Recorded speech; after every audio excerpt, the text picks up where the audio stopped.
Welcome back to the church, friends. Thank you. Yeah, you can make some noise. How are you feeling, Sag Harbor? Did you enjoy the beautiful weather today? What a gift was that, huh? We're so fortunate out here in Sag Harbor. It's such a beautiful place to live. And we are so pleased to be a part of your community with you here at the church. So many familiar faces. I think everybody's been here before, right? Do I have to ask the question? Have you been here before? Who hasn't been here before? Yeah, that's what welcome. Okay. Yes, give it up for the newcomers. Welcome. Yes, great. He even stood up. There's another one over here. I'm the executive director of the church. My name is Sherry, and on behalf of our team, programming manager Kristen Santori, who is such an important part of tonight's program, so please give her a round of applause. Our entire team here, Janoy Johnson assisting on production assistant, our entire team works so hard to be here for you guys and to give you a place to come and to celebrate everything we are in this community. And one of the things that we are is rich in people. We have amazing people here. And so our co-founder, April Gornick, conceived of a program called Knowledge Friday, which we now do the first Friday of every month. Or we've been doing that for quite some time, actually. Inviting outstanding members from our community to come and share their lived experience, their knowledge with us. And we're always so delighted and surprised every time they come to the stage, because we expect that we're going to learn a little, but in fact we learn volumes about the incredible capacity and ingenuity and intelligence of the people sitting right next to you. And tonight's program is no exception to that. We are so thrilled to be joined by Ginny Edwards. Yeah. Whose life is well suited to the show, this amazing show that was curated by two fabulous women, April Gornick and Myrna Davis, on the history of the Pushpin Studio. And I'm only mentioning gender because it's sort of obvious that every person in the show is a man, although they were two wonderful female curators. And so thinking through the programming of that went along with the show, we wanted to explore diversity of other voices working within design. So Ginny and Susan Wood, who many of you came to her talk last month, really they're from very different generations, but nevertheless represent their own experience of working through design. And as I understand it, Ginny's life experience will talk to us a bit about why design matters and how powerful it can be in the world around us, aesthetically, conceptually, emotionally, and otherwise. So please help me welcome Ginny Edwards.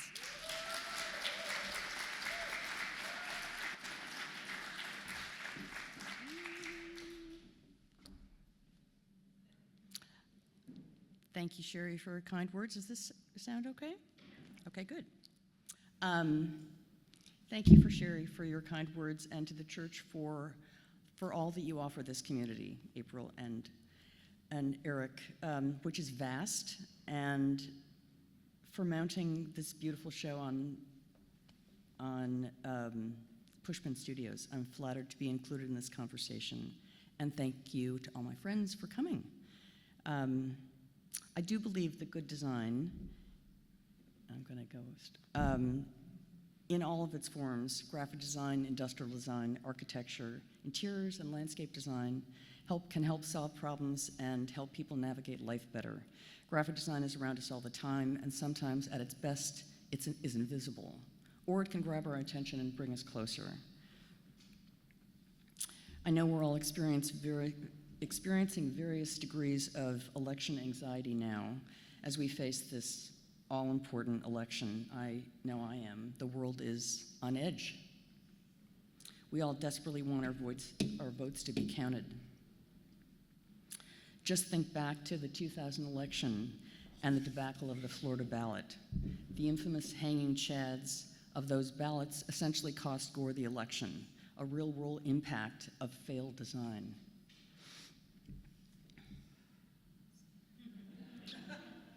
That fellow's obituary in the Times was that Roy Saltzman, he was the man that warned us about hanging chads. This is the front page of the New York Times the day my daughter Sophie was born, November 14th, 2000. She is now 23. She has cast her vote and is going to be a poll worker on Tuesday, and she's here with us tonight.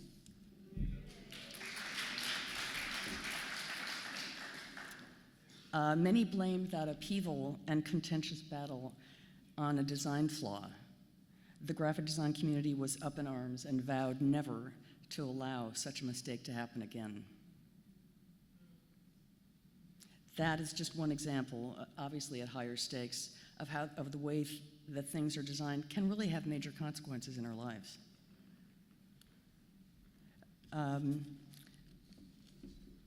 Tonight I'm going to talk about my career in design and share some anecdotes of my education and the people I've worked with, from my printmaking training in art school to creating a magazine for Apple to nonprofit work and many different experiences in design. I'm grateful to have the chance to work. I'm grateful to have had the chance to work with and for some amazing individuals and organizations.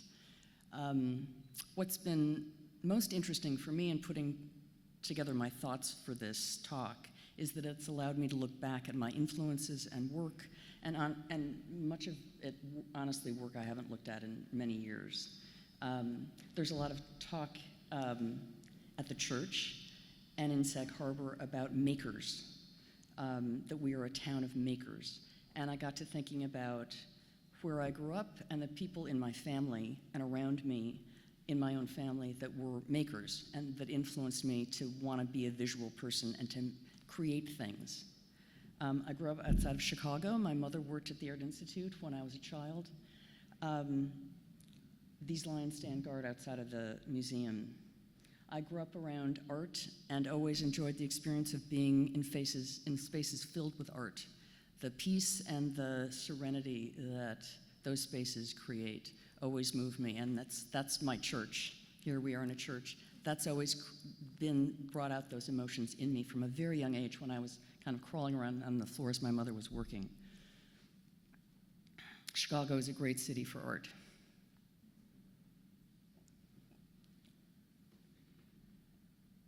It's also the home of modern architecture. This, if you can ever go to Illinois and like architecture, this is in Plano, Illinois. It's a Mies van der Rohe house that's open to the public. It's extraordinary.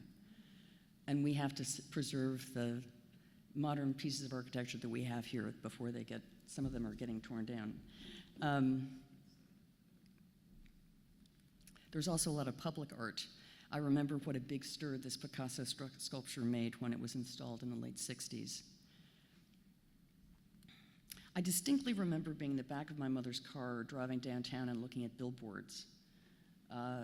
There's an iconic one for Morton Salt. It's not exactly this image, but it's of a little girl carrying an umbrella, carrying a big carton of Morton Salt that was falling with some material falling out of it, but it was ginormous. And it was animated. It was the only one like it. It was by the Morton Salt Factory, which is now an arts organization.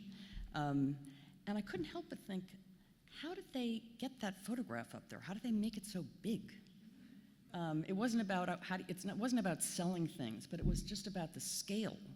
And at that time in the 60s, I'm 67, a lot of the old signage was being taken down. And if you watch The Bear, all that great vernacular signage was coming down. And I loved all that kind of wacky typography. So, and I wondered to myself when I'm like 6 years old, how many more people saw those signs than paintings in a museum? I like the idea of art being outside, out in the open, speaking to a larger audience, and that impact on a pedestrian level. This is a photograph of my maternal grandmother, Elizabeth. She was born in Tombstone, Arizona in 1887, where the newspaper was named the Tombstone Epitaph. She spent most of her childhood on a cattle ranch in Kansas and in Mexico, carrying a gun, riding horses, speaking Spanish, and was a consummate maker, sewing for hours every day, from elaborate lace wedding dress for herself to curtains, you name it, as many women who lived out in the middle of nowhere, not hundreds of miles away from towns, did. That's just what she did, and she loved it, and she was very talented. She continued throughout her life to make extraordinary garments. This was my oldest sister's a Halloween costume. We didn't have, they were extraordinary things. And I have two older sisters. We all had these monogrammed dress, so I'd have to outgrow my VEE and wear my sister's MEE, and then maybe that's why I like clothes now. These old photographs were taken by her brother, Carl, known as Uncle Carl. I never met him, but I've always been fascinated by his story. He had no interest in running the ranch or working on the ranch. He was a photographer and traveled all over the West with a makeshift darkroom somehow in the back of his saddle. Later, he traveled to Africa and the Far East in 1895, close to the turn of the century, as one of the first photographers for National Geographic magazine when it first started. So it was, he had a reach that was kind of unheard of for many people at that time. I show these photographs because I've used them to make art and later for other projects. That's my grandmother on the left, and in the middle is my grandfather, Charles, who was an architecture student she met at Cornell University. She was in the first class of women at Cornell. I mean, it's just the fact that she had this life, this childhood, and then watched the men walking on the moon in her life is kind of extraordinary to me, how quickly life can change. That's my grandfather. You'll see that image later. This is a self-portrait. I love that. He had a very different life. This is my mother, Betty. Oops, sorry. Oops. That's my mother, Betty. Sometime in the 70s, in a dress she made. I wrote those letters in lipstick on her back. So there were no staid holiday photo Christmas cards from my family. She was known for these kind of eccentric things. She was immensely creative, a painter, always working in a lot of different mediums. She went to Finch College, which was a women's college and art school in New York City, which is no longer. This is a dress she wore every year on Thanksgiving, made from ties from the local church rummage sale, which I love. There was also a skirt that's MIA somehow that was made from my father and her father's ties, which is just extraordinary. And who would think of trying to replicate a Gauguin painting in needlepoint? Amazing. So I remember growing up around creative people and saw the joy they got from making things. I knew I wanted to do the same one way or the other. Here's an early clue of my love of drawing letter forms and learning how to write cursive. Kind of amazing I still have this piece of tissue paper after all these years. I spent my first 2 years of undergraduate at Scripps College, a small liberal arts women's college outside of LA, part of the 5 Claremont colleges, which are an amazing group of schools. And actually, one of my college roommates came here tonight, which is amazing. This photo shows the idyllic open-air studios. One was a painting studio, the next weaving, then ceramics, glass blowing, so many ways to experiment. There were murals by Diego Rivera. There were lots of visiting artists, Ed Ruscha, Betty Saar, Judy Chicago, Wayne Thiebaud. But I realized after 2 years I wanted to go to art school and focus solely on making art full-time. I considered training to be a master printmaker, at Tamarind, but applied to the St. Martin's School of Art in London. I'd heard they'd had an excellent program and incredible facilities. Being in London in the late 70s, in the era of punk, and art and fashion was fantastic. It was really fun and a great eye-opener. I wanted to do figure drawing, and so my tutor arranged for me to have an extraordinary experience, a weekly class at the Royal College with David Hockney, no less, whose work I loved and whose prints I really admired. So I kind of nervously, I assumed it was going to be a group class. So I was told to arrive at a student studio at 9 o'clock in the morning, and I, looked down the hallways, this hallowed hallways of the Royal College. It was kind of, pretty daunting. And I walked into a room, this big empty studio, this gorgeous garret with, huge skylights. And I found an elderly woman in a suit sitting with a handbag in her lap. And I thought, am I in the right place? Like, is this the right room? Am I in the right place? And she said yes. She was a lovely woman who had taken a train in from the suburbs. And I said, but there were no other students. I thought, this is curious. Soon, Hockney bounds into the room in a brightly, like a plaid suit with mismatched socks, all very exuberant, very funny. He was he is an incredibly upbeat, funny human being. So if you've ever taken a drawing class, you know that usually you draw from a nude model. Initially it's quick gestural drawings, 5 minutes, 10 minutes, 20. You work up to half an hour, whatever. Like scales on the piano, to warm up, to kind of get your eyes connected with what you're looking at. And you move around the room and get different angles, and that's it's all about getting warmed up and tuning into seeing. From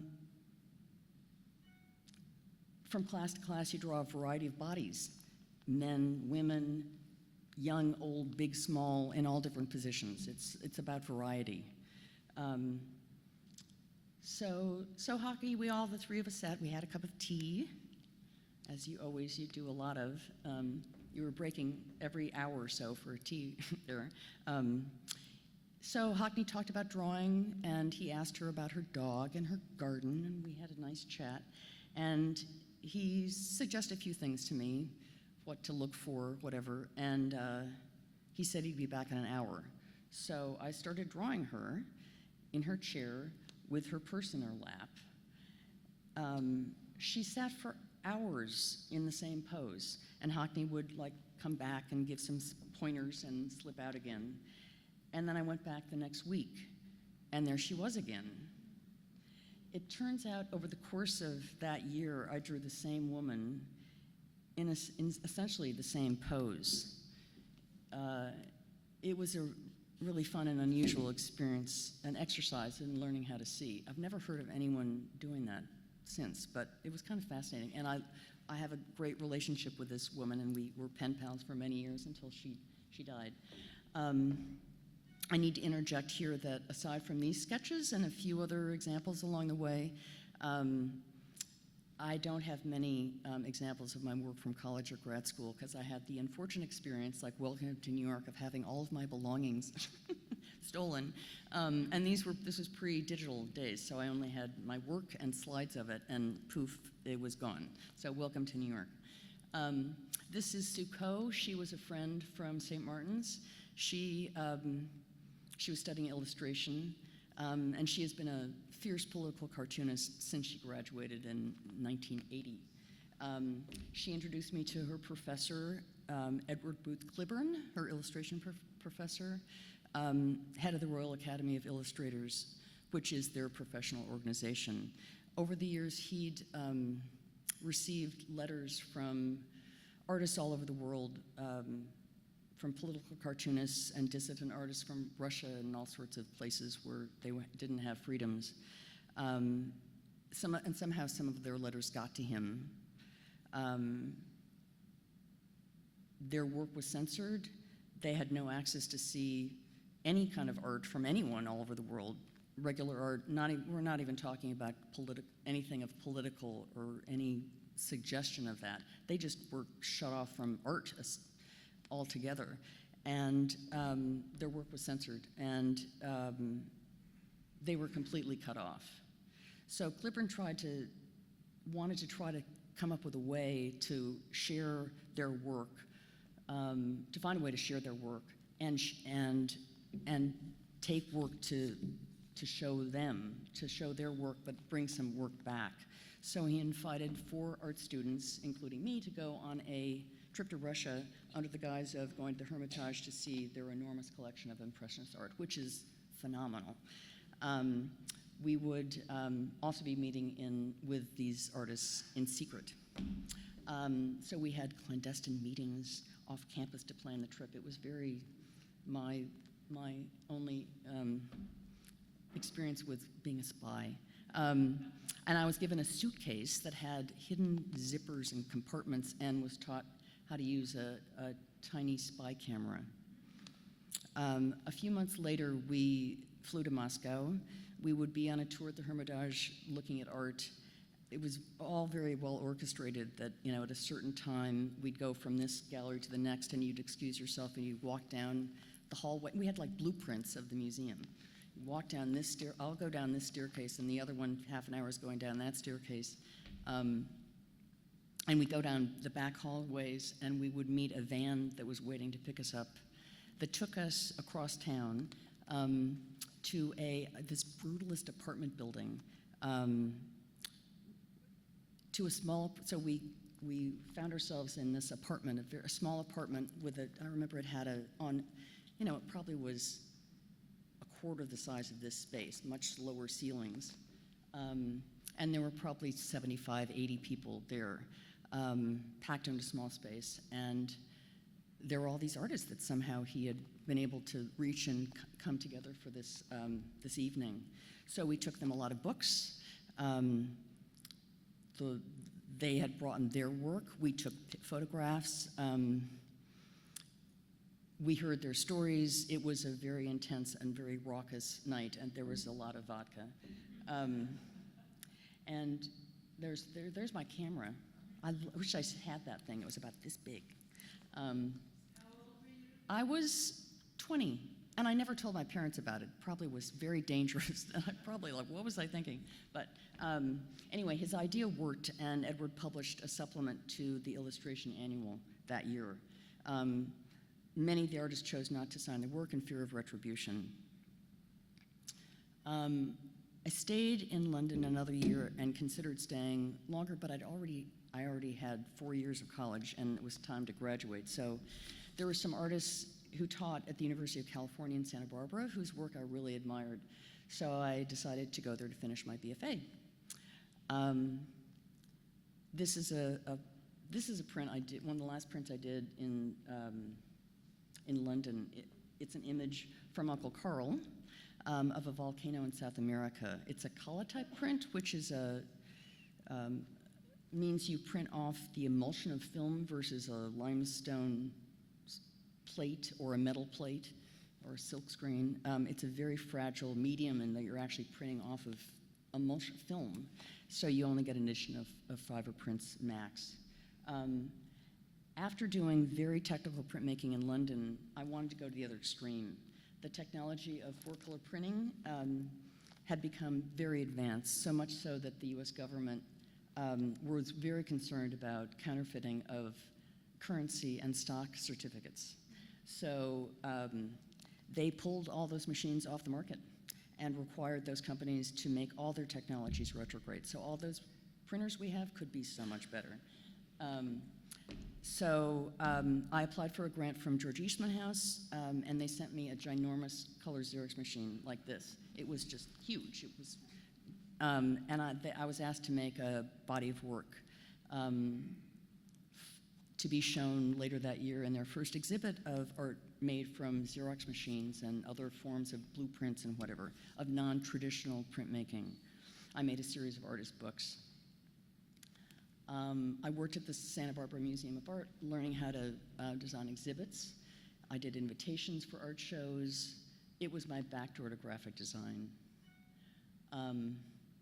This was a series of kind of goofy self-portraits where I would take photographs of myself and then photographs of clothes and project. Anyway, I don't know what I was thinking. Anyway, it was becoming clear to me that I was more interested in design than making art. I enjoyed the neutrality of design, of not having a style. I didn't see myself as an artist who would have a studio and try to sell art to galleries. I really always believed in design, and not having a style, but responding to a prompt of solving visual problems for other people, be it designing signage in a hospital or a book or a poster. Graphic design is such a great, vast field of communication.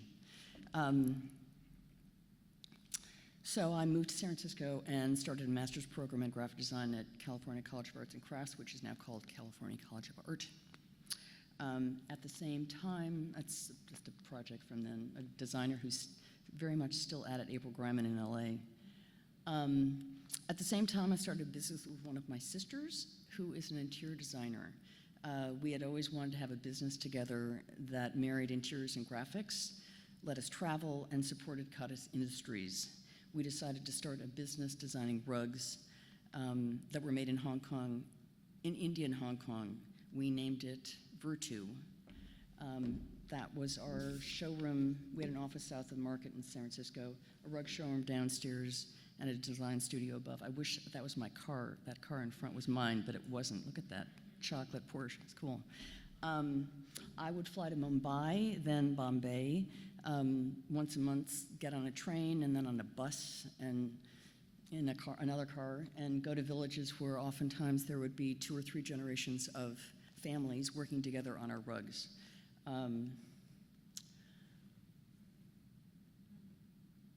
Our timing was good, as it was a time when designers and architects were starting to design products, like Michael Graves designing teapots and all. So we got a lot of press. We really didn't know what we were doing, but it worked out somehow. And we would do custom orders, and I had invited some of my professors to design rugs. So it was really kind of fascinating.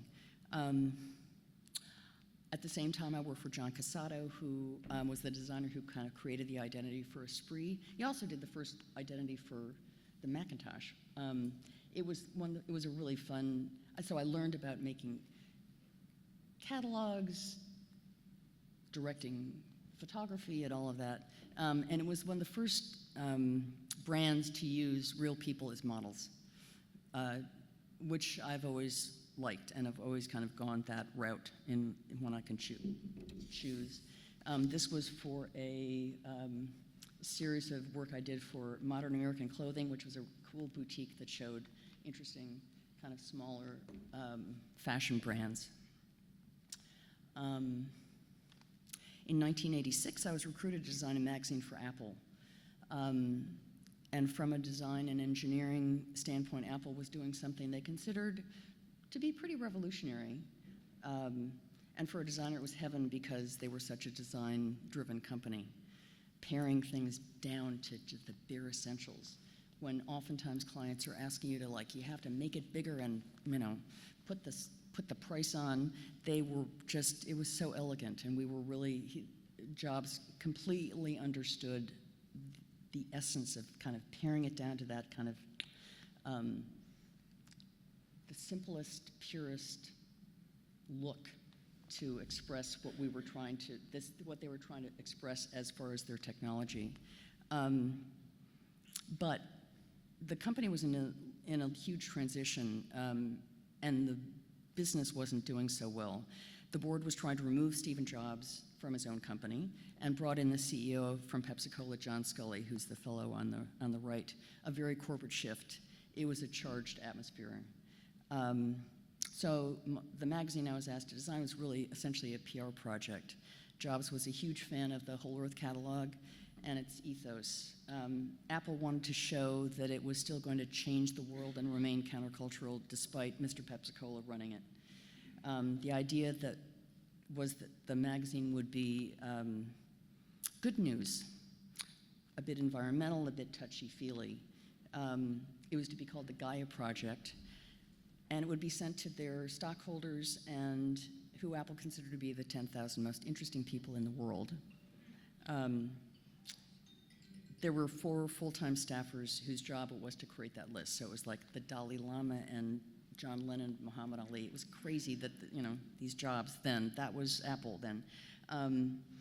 And later it would become a newsstand publication. Sadly, this is about the only dummy spread that survives because it was, this is before Quark and software, design software. This is you set type and you'd send it off to a type foundry. 3 weeks later it would come back. At that point, design software was very clunky and essentially almost non-existent. And the Mac only had a few fonts that were not so great from a design standpoint. So I certainly wasn't going to use an IBM computer to design this magazine for their competitor. So I hired a European type designer.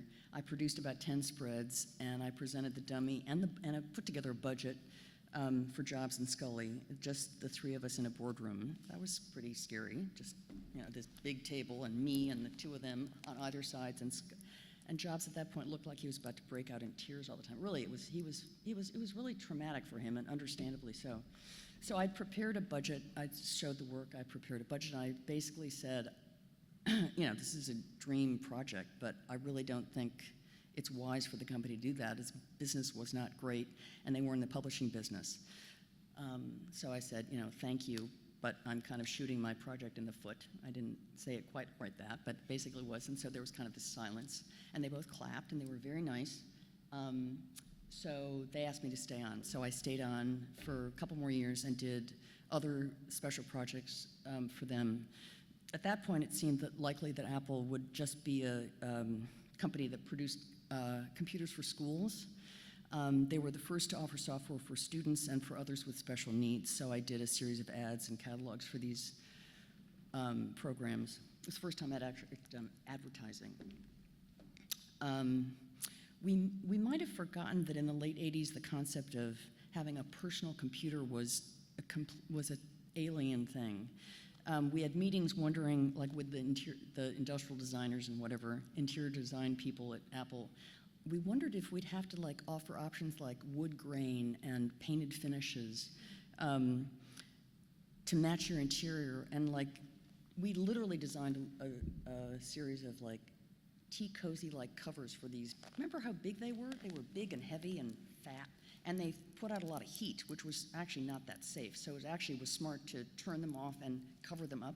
So we designed these. I called them tea cozies, but that was not the, but we just have to realize back then it was such an alien thing to have this in your, who wanted to have these in their homes? So there was a fair amount of projects I did to try to kind of lure people to say, this is not, it's not how we are with AI, but it was a kind of a global shift. If you remember the first computer you bought, it was usually at work. You'd go to work and you'd have a computer, and then you'd go home, and they were separate. When I was working at the magazine, I was in Cupertino, and the editor was in Tarrytown, so I was going back and forth a fair amount. I knew I'd moved to New York at some point, but before I had an apartment in the city, I had a share with some friends in East Quogue, and I fell in love with Long Island, especially after cold, foggy summers in San Francisco. So I moved to New York in 1988. On my first day there, I had an interview with, I thought I'd have a month to interview and get my bearings, but I had an interview with a very talented designer named Robert Valentine, who was at Bloomingdale's. And to my surprise, he offered me a job. At that point, believe it or not, Bloomingdale's was kind of cool. They were very design driven. He was very talented. There were store promotions. There were a lot of projects. They were opening a new store in Chicago. There were shopping bags. There was a lot of packaging, a lot of in-house projects. and daily newspaper advertising. You know, Valentine's Day, you'd have to do a whole bunch of stuff. So I kept a small office with a friend, so I had a place to do my own personal projects, not just the work stuff. One project was with a friend from Santa Barbara who had moved to London and opened a small shop. We designed lines of stationery, the idea kind of being a nostalgic series of collages. There's that shot of, there's my grandmother. I used, that was a shot of a boyfriend in a rowboat. So there were postcards and there were box sets of stationery, and it was that kind of a look. And I was asked to do a menu for a restaurant in London and used one of his photographs then. Yancey Richardson is a photography dealer in New York who represents our very own Mary Ellen Bartley right here, who's with us tonight. She, of course, needed a clean look that would not distract from her artists. So I did her graphics and monthly announcements for over 20 years. I was hired to work on Donna Karan catalogs. She had designed a capsule collection of 8 garments to make dressing easy for a certain type of a New York businesswoman. Pieces to go from the boardroom to a black tie event. This was the 80s, the go-go 80s, right? This model was her aspirational alter ego. This, I think, is kind of, Donna was adamant that we include a photo of a woman being sworn in as President of the United States. This was 1989. That's pretty cool, right? But she realized that she needed to create something for those women to wear on the weekends, to go to the playground. So DKNY was born. The idea was to use gritty city imagery for this bridge line. It was really fun. I also worked on the dummy of Mirabella magazine. Next, I worked at Prescriptives, a division of Estee Lauder. They were the first cosmetics brand to offer a range of products for women of color. I was not particularly interested in selling cosmetics, but they were a design-driven company, and I got to work with great talent and was responsible for taking the brand from 2 foreign markets to 11. There was a lot of packaging, and you name it, there was a lot of it. At that time, the AIDS crisis was raging. I'm going to go back. Many friends and colleagues fell ill. It was awful for all of us. It was a terrible, scary time. A group of leaders in the photography community came together and to create a nonprofit called Photographers and Friends United Against AIDS. That's a long name. We had auctions at Sotheby's, sold limited edition prints. We did a bunch of different campaigns for about 10 years. All in Day's Work was a campaign where all the creatives on photo shoots, stylists, hair and makeup, the caterers, the drivers, everyone donated their day rate. That's William Wegman and his wonderful dog, Faye Ray. We did a series of T-shirts and ads for The Gap. This is just a dummy of one of the ads. That was a great dog who was very, very calm, very used to being photographed. Annie Leibovitz did a great series for us with the mostly, theater community. Eventually, the program was folded into DIFA, which is a larger organization, the Design Industries Foundation Fighting AIDS. So that was included also architects and interior designers. Next, here's a project for the American Indian College Fund and for the Ronald McDonald House, which is a great nonprofit where they raise money for parents to stay in hotels if their children are in hospitals needing cancer. If children who are very ill, they're offering places for their parents to stay nearby. I did a book for Martha Stewart. That's another story. A couple other books. Next, I worked at an agency called Kirschenbaum and Bond. There were catalogs for Mercedes and Paul Stewart. It was fun to design liquor packaging. This was my own client, and it was really fun to get away with not adding any copy to a series of billboards in France. It was just the bottle, some pearls, a baguette. Planned Parenthood is an organization close to my heart. One of my sisters got pregnant while in college before Roe was law, so I learned firsthand what long-lasting outcomes can happen if women don't have access to proper health. So it's something that it was kind of jaw-dropping. And my sisters had, unfortunately, decades of problems since a botched abortion from a scary doctor, whose name was given, scribbled on them, and drove on a back of her boyfriend's motorcycle across the town to New York City, some creepy doctor. It's terrible. So I've, since I lived in San Francisco, I've volunteered and done projects with them. Brochures and invitations to fundraisers for PPNYC and Hudson Peconic. In the lower right, last year we did a project inviting artists to design condom wrappers. And it's funny, one of the artists that was asked was Lisa Perry, and she said no, and I actually like why she said no, and we're working on this next project. She said, that's about men. We should do something about women. So I thought we should do like pill boxes for the morning after pill or something, but we didn't happen. That didn't happen. Anyway, my last corporate job was as Director of Creative Services for Coach and Mark Cross simultaneously, which at that point was owned by Sarah Lee. So it was basically having two full-time jobs at the same time. Mark Cross is a quality American leather goods brand, which was previously owned by the painter and bohemian Gerald Murphy, who lived next to the Maidstone Club and hung out with the Picasso in the south of France. We updated the brand. My grandfather is on horseback and some of those things, kind of talking about the old days. There were loads of catalogs and packaging and store design. I was often on 2 or 3 photo shoots a day. I did love being on location, but it all just seemed like too much production. Brioni was a client I had on my own. And I did other kind of fun stuff along the way for a yoga studio in New York. The last bit of work I did in New York was by far the most meaningful. It was for this woman, Mary Robinson, who had been the former president of Ireland. And at that point, when I was working with her, she was the High Commissioner for Human Rights at the UN.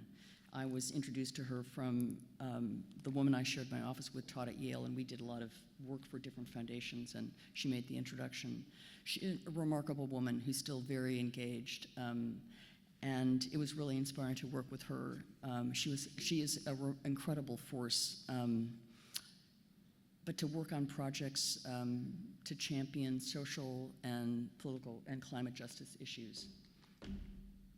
So after all this, I was kind of ready for a change. I had started out as an artist, then a designer, then I found myself in these big managerial roles at corporations with big staffs, and how did that happen? I kind of,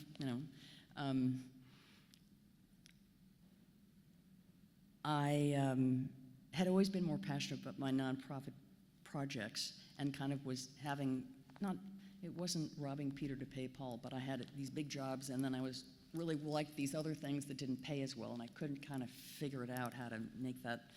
It was imbalanced at a certain point. I was tired of the politics, all the travel, all the meetings, and managing big staff. So I wanted a work-life balance. So Sophie and I moved out to Wainscott full-time 13 years ago. And I wondered, how can I do something creative and make a living without having a boss or a client? How do you not have a job and still, how do you do that if you compound that? So it's not an easy thing to figure it out. So over the years, I had bought and renovated several apartments in the city when it was kind of easy to, you could afford to do that. It was easy for me to say, you just knock that wall out and, paint it white and whatever. It was easy for me to make a space look better. I was always looking for a diamond in the rough. I love the process of transforming living spaces versus churning out ephemeral pieces of paper in another ad and I just didn't want to, I wasn't going to sell anything for anybody anymore. I felt really emancipated hanging out in an unneeded house with a bunch of guys, versus, being in some meeting. This is actually the house, the before picture of the house where I live now. And I just love the process. Most people find it kind of horrifying. I actually really love it. So, that garage on the right, it became my kitchen, and that was one iteration. Whoops. And that, I just moved back in. I just did another number to my house. And I didn't, I had some before and after pictures of other projects, but for some reason it just didn't seem appropriate to show them tonight because this is more about design. But basically that's what I did. I started as an artist, and then I was a printmaker, and then I did this whole kind of corporate thing, and I've kind of gone back.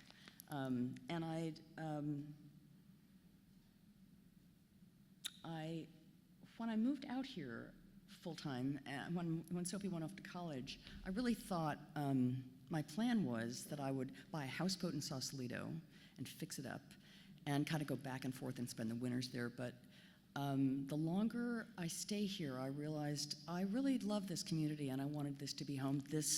These kind of spaces, these friends, some of my friends here in the audience, the lifestyle, I do love it here, and it's so much more important, and it's very rare.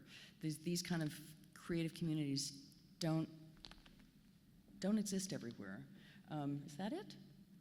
I thought there was another image. Aha! That's the most important thing. So I'm grateful for the community here. That's all. Thank you for coming.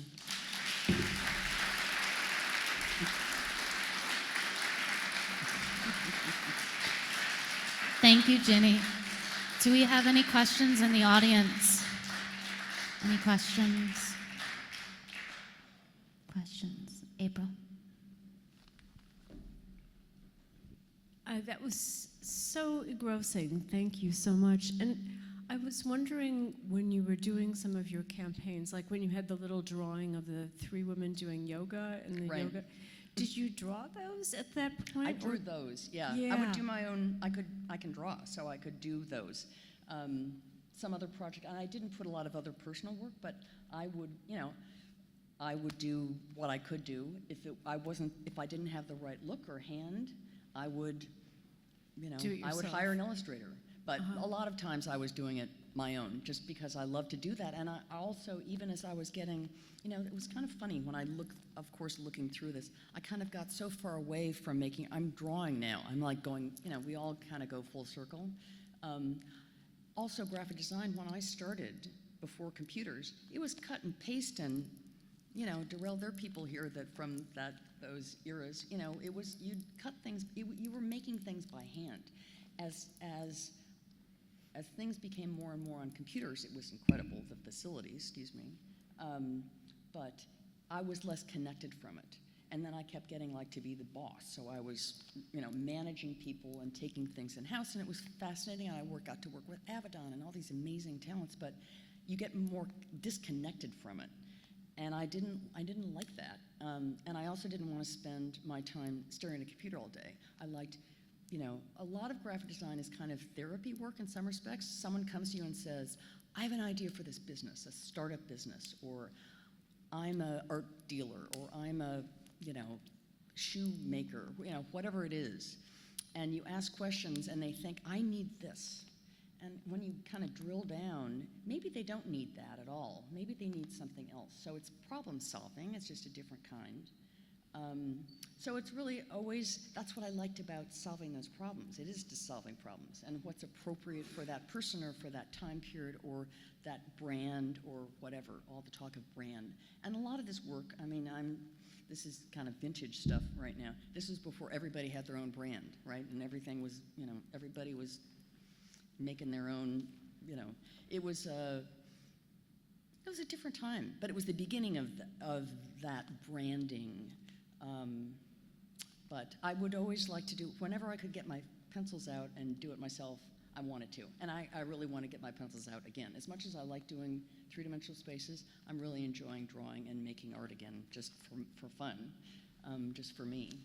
Because, you know, I don't know, that's something about computers. It's too, for me, I like to, like I thought I was going to be a photographer, and I couldn't be in the darkroom, the chemicals. And printmaking, part of why I stopped making prints, offset lithography and these very laborious things, you know, back in the day, we never wore masks, we didn't wear gloves, and one of my two mentors in Santa Barbara, he died of cancer from print, you know, all these toxic chemicals we were around. So that was part of like, whoa, wait a second, what am I doing? So, does that answer your question? But yes, I did draw as much as possible, and I didn't include, I kind of showed more work, but there was a lot of other kind of more, I don't know, smaller projects, and which I really loved, that one-on-one working with one person or a small company. Did you ever like just take over a photographic assignment that somebody wasn't? Yeah, because oftentimes, looks like you know, you're a really good photographer. if I was working for a startup or something,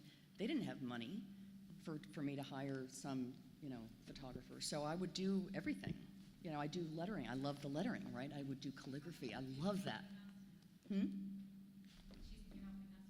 Yes, I'm helping. Sherry asked me to help with an exhibit that is a great idea of Eric's on typewriters. So I'm helping with Simon Doonan, who is the king of Windows, the creative director of Barney's, which is like, you know.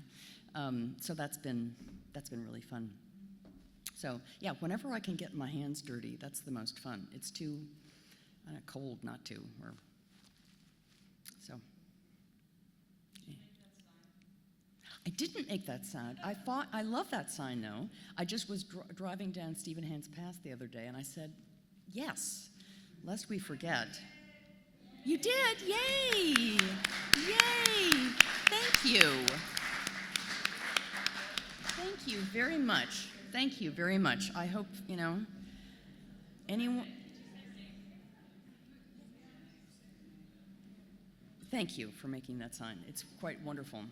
I hope it's still there. I haven't driven down that street lately, but hey. And I will say, just kind of off the record, I know this is not supposed to be political, but thank you again for the church. And if things don't work out the way, like the program, we have this sanctuary here. You know, we're going to really need the church the next 4 years if things don't. Sorry, I know I shouldn't say that, but you know. Thank you. So. Yes. Wait for the. That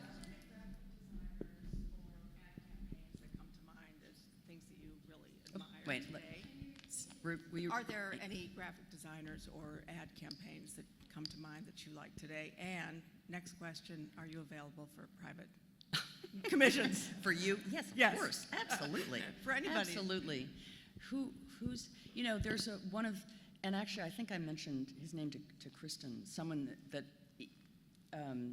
I think is one of the most talented designers who actually worked for the woman that I shared my office with. He was her assistant way back when. Doug Lloyd, who has a fabulous house in Amagansett, so he's based here somehow, Lloyd & Company. He has done, for fashion brands, it's clean and elegant and cool and quiet. I mean, there's so much kind of noise out there, and I don't follow it as a, you know, designer, you know, I just follow it as a consumer like everybody else. It's changed so much too that now it all has to be on Instagram. You have to have all these channels and all this other stuff. Let me think, but Doug is really a talent, and it would be great to get him here if he would be open to that. He's a very shy guy, but his work is really kind of extraordinary for high-end fashion. But I also really like pedestrian stuff. I like the vernacular, funky stuff, you know, like to hold on to like when my mother would come to visit me in East Hampton, she wanted to have a good meal at Nick and Tony's or something, but she wanted to go to the Five and Dime because they still have a notions department. Like, we have to celebrate that, like, old school stuff, you know, like, I sit and knit and, like, making, it's also very good for, it's good for your head, it's good for your heart to kind of make things. What was the other, did I answer your question? I think so. Thank you.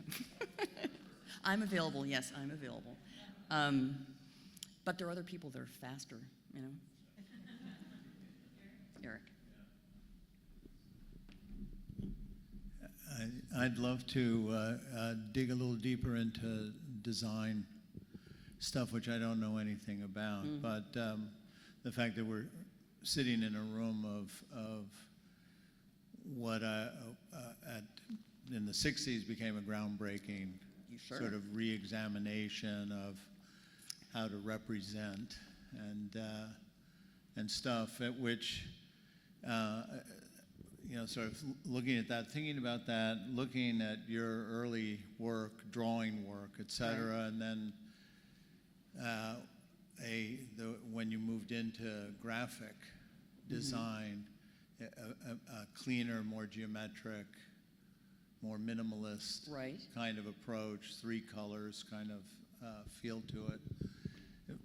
Can you talk at all about, one, how you arrived at that sensibility, and then set it against where the transition out of what the impact of the pushpin was moving forward? So pushpin was kind of that's a great question. So the pushpin was kind of the generation kind of right before me.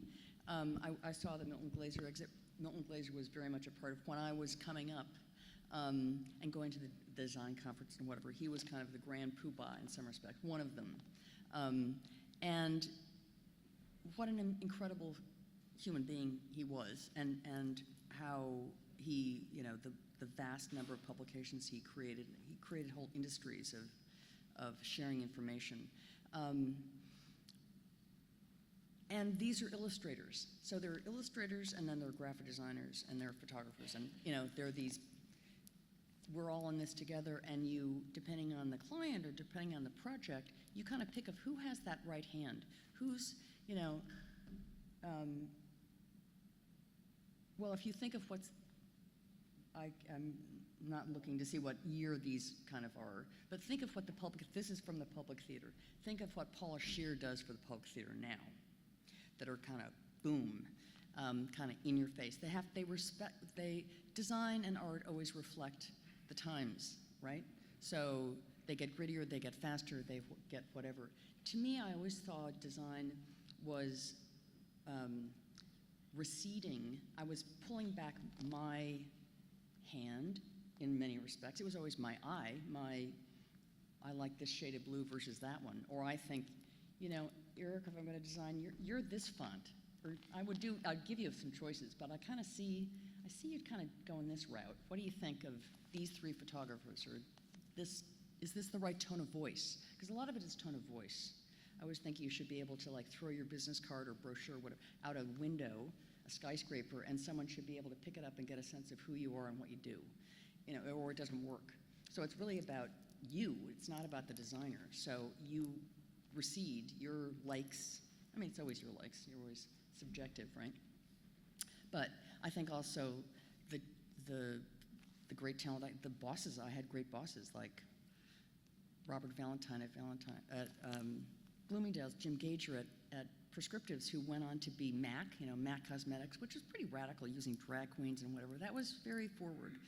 And at Apple, of course, where you pair like you just peel it all back. I also find personally, it's that beautiful white empty box. To me, is relaxing, and it's kind of meditative almost. And in environment and spaces, for me, I love spaces with, like, what the big thing I did with my house when I just renovated. I added an office so I don't have to, work on my dining room table. I have a space to close the door, but I raised the roof 3.5 feet. That alone, psychologically, boom, that makes a difference. For me, I'm relaxed in a big open space. It's quiet, it's zen. That's what I want after living in New York, and I think also in life now, to create spaces where you can have quiet. That, to me, it just works for me. People everybody's different and they want different things in their environment. To me, I like having art, but I really want kind of calm. I want hits of color. I want more, I like having wacky things going on, but I think it's, a time. This was a period of time. And if you run a show now of illustration now, it would look very different. It would really reflect where we're at now. Different materials and illustration. I'm going to say something that's kind of illustration. What's sad, what's very sad, and I should have brought this up sooner.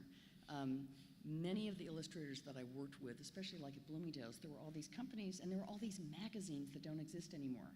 There were 25 magazines, and they commissioned illustrators. So there were all these incredibly talented people that could survive drawing, and they don't exist. Those magazines don't exist.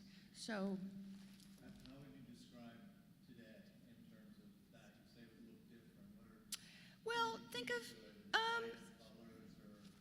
well, I think there's kind of a brashness, maybe that's not true. Type fonts change.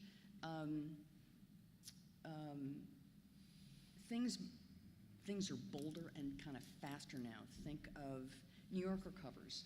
My mother always, which is another great thing, she like wallpapered a hallway in our house of New Yorker covers and I saved them. I've saved them my whole life. So if you kind of look at a New Yorker cover over the period of time, it's a reflection of the hand and the spirit, right, of what's happening now. So there's still people doing very traditional illustration, but there are much fewer illustrators coming up because there aren't clients to hire them. So it's really terrible. A lot of illustration departments and art schools have folded almost because there's no place for them to work. Who's commissioning them anymore? That's why this was really the golden age. After Pushpin, there's illustrators, but it's not really this. It's not the same. People went more photographic. It got more graphic. Think of, I don't know.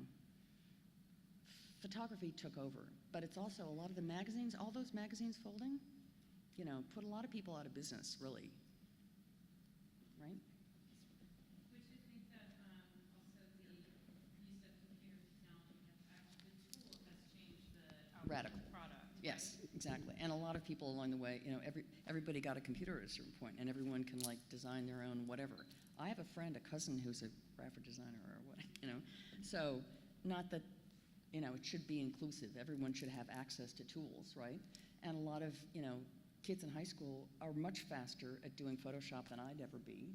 I also didn't want to be a tech person. I didn't want to spend 3 hours when I worked at Prescriptives, Lauder would do an ad, and there was one French photo retoucher in New York that had the corner market, and he would be paid like $1,000, $15,000 a day to retouch a photograph. Now we can you can put a filter on your phone and make yourself look better, right? But it was there are all these, like, when I started,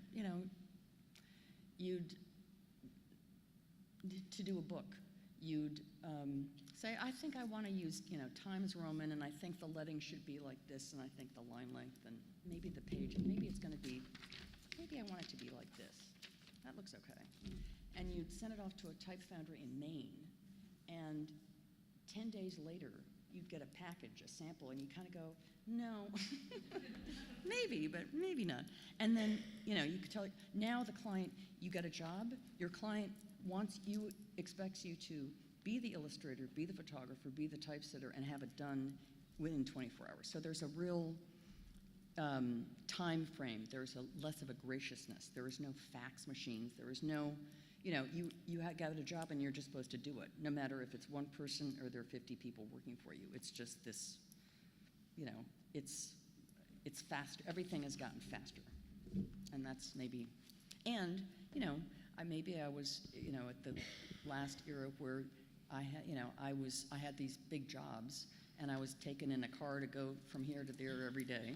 I talked to a photographer last week at an opening who said he's not going to do fashion anymore because before you go to the Caribbean for 5 days, and it was, you were working really, 14-hour days, but now they don't want to pay for anybody, you know, for 20 people to go and eat and have fun and stay someplace. So there are green screens. So you want your catalog to look like you're in the Caribbean? Okay, it's all fake. So that's a function of time and money, you know. Can I ask a kind of granular question about your rugs? Yes. The Virtue rugs. Can you show the picture?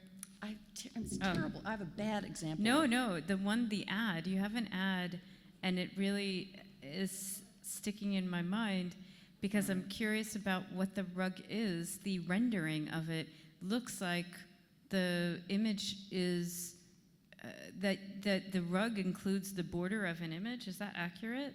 Because there's like a trompe-l'oeil going on. There's kind of a trompe-l'oeil thing going on. We did cut pile rugs made in India and flat weave rugs made in India, Durry rugs. Yeah, that was it. So these are The Durry. next one was the one I was thinking of. Sorry, can you go? What?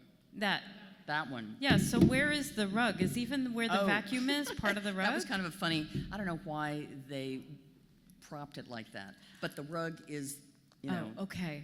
It's not the weird, So that toaster is not part of the rug. We had nothing to do with that. Because I thought that was, I thought that was extra brilliant, that your rug was the whole thing there, and Right. that seemed like Yeah, we didn't do that. I don't really get the meta, connection. very like And so. is that a vacuum cleaner? I don't know. But you could now do that. I mean, you could go back and make the rug like I'm just could, saying. yes. You know, I have Yes. a house that we need Yes. a rug. You know. Yeah, I guess. Anyway. Thank you again, Ginny. Thank you guys for coming. Thank you, everybody. Have a wonderful evening. Thank you. Remember to vote.